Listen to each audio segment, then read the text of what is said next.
Image की परवाह करने का मतलब होता है कि ये जो आसपास के लोग हैं ये बड़े महत्वपूर्ण है मेरे लिए, कि ये क्या कहेंगे मेरे बारे में, वो बड़ी महत्वपूर्ण बात है। ठीक है, आदमी छोटी बातों में तो दूसरों से ज्ञान ले सकता है, क्योंकि ज्ञान किसी का भी पूरा नहीं होता। मैं नहीं जानता हूँ कि तुम्हारे कॉलेज में कौन सा डिपार्टमेंट किधर है, कौन सी लैब किधर है। तो मैं तुम्हारे कॉलेज आया हूँ तो मुझे तुमसे ही ज्ञान लेना पड़ेगा ना, कि मुझे बता दो लाइब्रेरी किधर है। ये सब छोटी बातें हैं, इसमें ज्ञान लिया जा सकता है दूसरों से। मैं तुमसे पूछूं कि बता दो लाइब्रेरी किधर है, चलेगा, ठीक है। मुझे तुम्हारी बात माननी पड़ेगी, तुम्हारी बात का सम्मान करना पड़ेगा, क्योंकि तुम ज़्यादा जानते हो। मैं तुमसे पूछूं कि अरे मेरे कुर्ते का रंग क्या है, तो भी चल जाएगा। हो सकता है कि मेरी आंखों में कोई बीमारी आ गई हो, मैं रंगों को साफ साफ ना पहचान पा रहा हूँ, तो भी चल जाएगा। तुम ये नहीं कहोगे आदमी पागल है। पहला सवाल मैंने पूछा लाइब्रेरी कहाँ है कॉलेज में, उसमें कोई दिक्कत ही नहीं थी, तुम बता दोगे। फिर मैं पूछूंगा मेरे कुर्ते का रंग क्या है, तुम्हें थोड़ा सा अजीब लगेगा, लेकिन फिर भी तुम बता दोगे। तुम कहोगे हो सकता है ये आदमी कलर ब्लाइंड हो, ना जान पा रहा हो। लेकिन अगर मैं तुमसे पूछने लग जाऊं कि मैं कौन हूं भैया, तो तुम बहुत जोर से भागोगे। तुम कहोगे ये आदमी खतरनाक पागल है, कुछ भी कर सकता है। जो आदमी ये सवाल पूछ रहा हो औरों से कि मैं कौन हूं, वो बड़े ही जबरदस्त किस्म का पागल है। छोटे मामलों में बाहर वालों के ओपिनियन को तवज्जो दी जा सकती है। मैं कौन हूं, मेरी जगह क्या है, मेरी हैसियत क्या है, इस बात के लिए दूसरों का मुंह नहीं देखा जाता। तुम वही गलती कर रहे हो। तुम ऐसी बात में दूसरों के मत की परवाह कर रहे हो जहां दूसरों के लिए कोई स्थान होना ही नहीं चाहिए।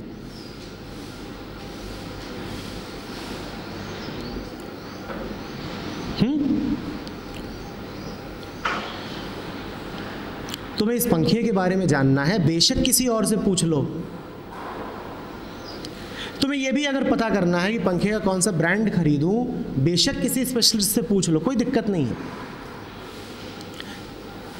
तुम्हें किसी जगह का पता चाहिए, किसी से पूछ लो। पर अगर तुम ये भी दूसरों से पूछ रहे हो कि प्रेम किससे करूं, तो बड़ी दिक्कत है, क्योंकि ये बड़ा आंतरिक, निजी और गहरा मामला है। इसमें किसी और से नहीं पूछा जाता।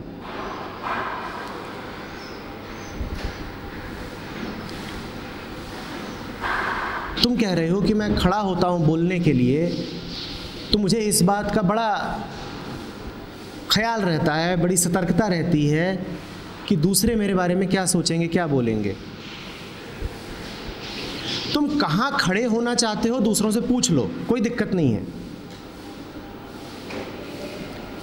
लेकिन अगर वाकई तुम जो बोल रहे हो वो तुमने समझा है,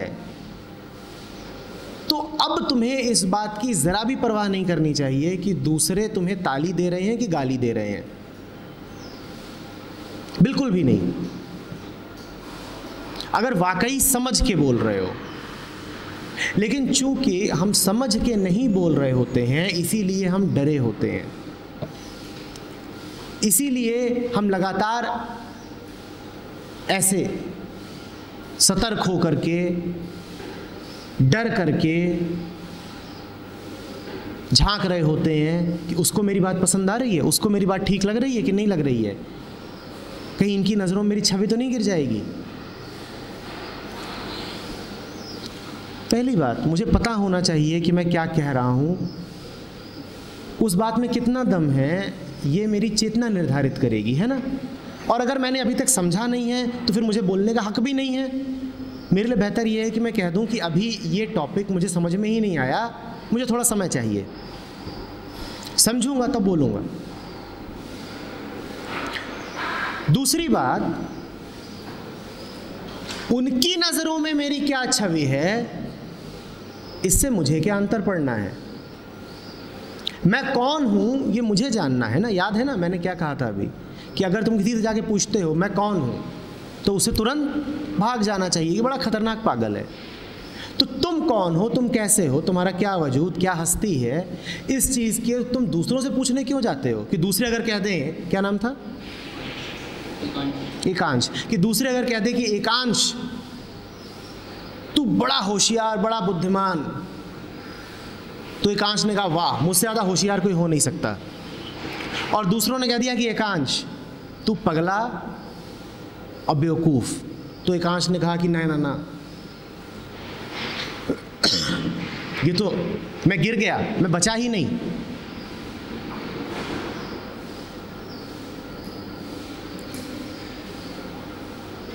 कहने दो ना जो दूसरे कह रहे हैं,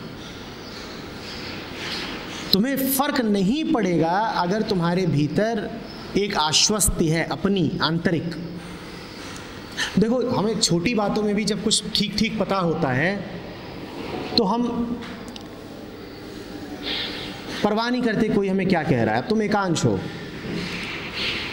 और मैं तुम्हें बार बार राहुल कह के पुकारूं, तो क्या तुम्हें शक हो जाएगा कि तुम राहुल हो? क्योंकि तुम्हें ठीक ठीक पता है कि तुम्हारा नाम एकांश है। तो इसमें तुम क्यों नहीं कहते फिर बाहर जाके रोने लगो, कह रहे मैं बर्बाद हो गया, आया एकांश था, हो राहुल गया। क्या रोगे? क्यों नहीं रोगे? क्योंकि तुम्हें पता है कि तुम कौन हो, या कम से कम तुम्हारा नाम क्या है ना। तो ठीक यही रवैया तुम तब क्यों नहीं रखते जब कोई तुमसे कह देता है कि तुम बहुत होशियार या तुम बहुत बेवकूफ़ हो। जब कोई तुम्हें राहुल बोल देता है तब तुम्हारी सेहत पे कोई असर नहीं पड़ता ना। तो जब कोई तुम्हें बेवकूफ़ बोल देता है तब तुम पे असर क्यों पड़ जाता है? जैसे तुम्हें ये पता है कि तुम राहुल नहीं हो, वैसे ही तुम्हें ये भी तो पता होना चाहिए कि तुम बेवकूफ़ नहीं हो, कि नहीं पता होना चाहिए। लेकिन उसके पीछे भी एक राज है। राज क्या है? राज ये है कि हमें बहुत अच्छा लगता है जब कोई हमारी तारीफ़ करता है। तारीफ़ें हम लिए चले जाते हैं, तारीफ़ें हम खूब स्वीकार करते हैं, हम तारीफ़ों पर ही जीते हैं। तुम आते हो, कोई कॉम्प्लीमेंट देता है सुबह सुबह, गॉर्जस, फ्रेश, हैंडसम और ब्यूटीफुल, तुम्हें कितना अच्छा लगता है। तुम भूल ही जाते हो कि तुम उस आदमी के गुलाम ही बन गए, क्योंकि तुमने उसे अनुमति दे दी है ये निर्धारित करने की कि तुम कौन हो और कैसे हो। अब वही व्यक्ति शाम को तुमसे मिलेगा और कहेगा अगली, डिजास्ट्रस, डिवास्टेटेड, तो तुम कहोगे बाप रे मैं बर्बाद हो गया, लुट गया। तुम समझे ही नहीं कि तुमने जिसको तारीफ करने का हक दे दिया, अब तुमने उसे ये भी हक दे दिया कि वो मेरी निंदा कर सके। अगर तुम तारीफ में खुश हो लिए तो अब जब बुराई होगी तो तुम्हें दुखी भी होना ही पड़ेगा। तुमने खुद मरने का इंतज़ाम कर लिया अपने, पर तारीफ़ों पे हम पलते हैं। और हमारी पूरी व्यवस्था ऐसी रही है जो हमें कहती है कि तुम तारीफ़ के लिए काम करो। कोई स्टूडेंट खड़ा होता है, अच्छा आंसर देता है, तो टीचर क्या करते हैं? ताली बजाओ। जिस बच्चे के लिए एक बार तालियां बज गईं वो फंस गया। क्यों? क्योंकि अब वो तालियों के लिए ही काम करेगा, और जिस दिन उसे ताली मिलेगी नहीं उस दिन वो उदास हो जाएगा।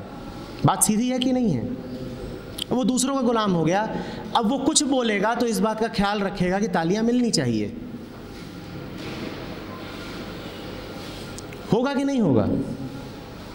टीचर्स होते हैं, वो बच्चे आते हैं, उनको असाइनमेंट है, होमवर्क है, उसमें स्टार बनाएंगे, 1 स्टार, 2 स्टार, 3 स्टार, 4 स्टार, बहुत छोटे बच्चों के साथ, पहली दूसरी क्लास के साथ। अब वो बच्चा क्या कर रहा है? वो उन स्टार्स के लालच में काम कर रहा है। टीचर ने तो ये सोचा कि मैं बड़ा मोटिवेशन दे रही हूँ, उन्होंने जाना ही नहीं कि मोटिवेशन सिर्फ बीमारी है। मोटिवेशन का अर्थ ही है लालच।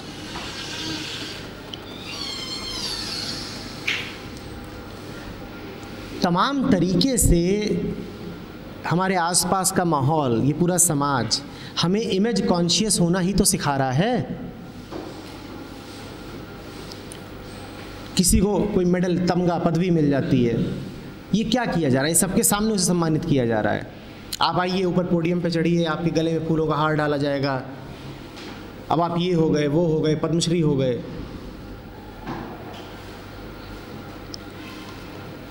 और उसका मतलब ही यही है कि अब उसे अपनी सम्मानीयता, रिस्पेक्टेबिलिटी बचा के रखनी होगी, अपनी इमेज को ध्यान में रख के काम करना होगा। और इमेज को ध्यान में रख के काम करना बहुत बड़ा बंधन है, क्योंकि अब तुम्हें वही काम करने पड़ेंगे जो दूसरों के मन में तुम्हारी इमेज है। तुम्हारा अपना सत्य नहीं, दूसरों के मन में तुम्हारी छवि। और हम करते भी तो यही हैं। एक छोटा सा उदाहरण ले लो, अभी प्रयोग कर लो। तुम में से जिन लोगों ने सवाल पूछे हैं अभी तक, 4-5 लोगों ने बात कर ली है, अगर इस कमरे में और कोई ना होता, वही 4-5 लोग होते, तो वो दूसरे शब्दों में बात करते। अभी तुमने जो बोला भी है ना, वो नाप तौल के बोला है, क्योंकि कई लोग सुन रहे हैं। और दूसरे छोर पे बहुत सारे ऐसे लोग हैं जिन्होंने मुंह ही नहीं खोला है, जो यहाँ पर ऐसे बैठे हैं जैसे मूवी देखने आए हो। ये दूसरे लोग भी चुप इसलिए नहीं हैं कि इन्हें चुप रहना ही है, ये चुप इसलिए हैं क्योंकि यहाँ बहुत सारे दूसरे मौजूद हैं। दूसरे हट जाएं, वो बोलना शुरू कर देंगे, या कम से कम उनका व्यवहार बदल जाएगा।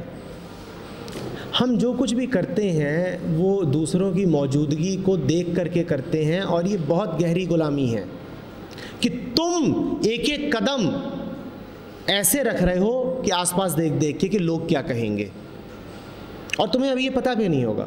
पर तुम ईमानदारी से अपने आप से पूछोगे कि मैं सवाल क्यों नहीं पूछ रहा या क्यों नहीं पूछ रही, तो तुम्हें दिखाई देगा कि इस कारण नहीं पूछ रहे क्योंकि कई और लोग हैं जो सुन रहे हैं। ये लोग ना हो तो तुम्हारा व्यवहार बदल जाएगा। और अगर इसी जगह पे 50 या 100 और लोग आ जाएं, तब तुम्हारा व्यवहार और बुरी तरह बदल जाएगा, क्योंकि इतने सारे लोग हैं देखने वाले। अब तो उन सब की नज़रों को संभाल संभाल के देखना होगा, एक एक कदम फूक फूक के उठाना होगा, रखना होगा।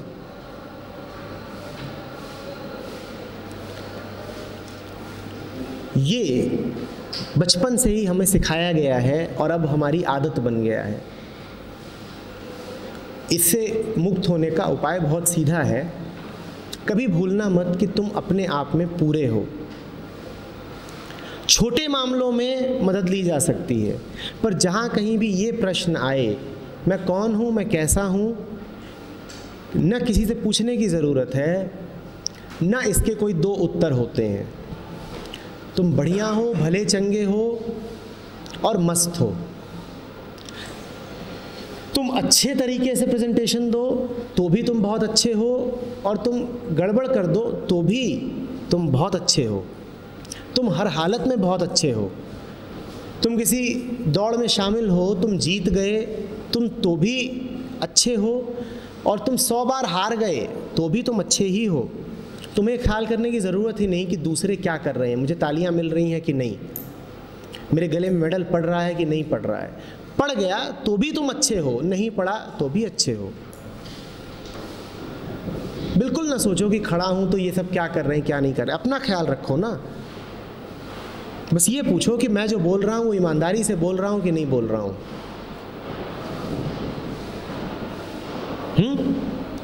फिर बात बनती है। साधारणतया स्वस्थ और सामान्य दिखने वाले लोग भी गहरी हीनता के भाव में जीते हैं, in a deep inferiority complex.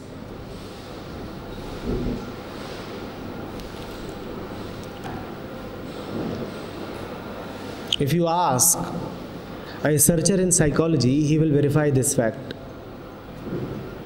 अभी तुम लोग यहाँ बैठे हुए हो, तुमसे कहा जाए कि क्या तुम्हें कोई हीन भावना है, इन्फीरियरिटी कॉम्प्लेक्स, तुम कह दोगे नहीं है।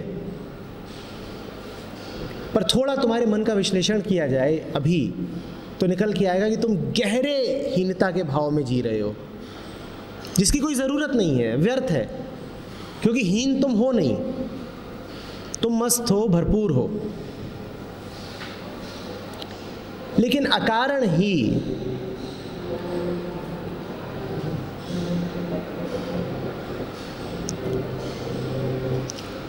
दुनिया भर के माहौल की वजह से, मीडिया की वजह से, परवरिश की वजह से और शिक्षा की वजह से हम में एक हीनता की भावना घर कर जाती है। उसकी कोई ज़रूरत नहीं है, उसको छोड़ दो, बिल्कुल छोड़ दो।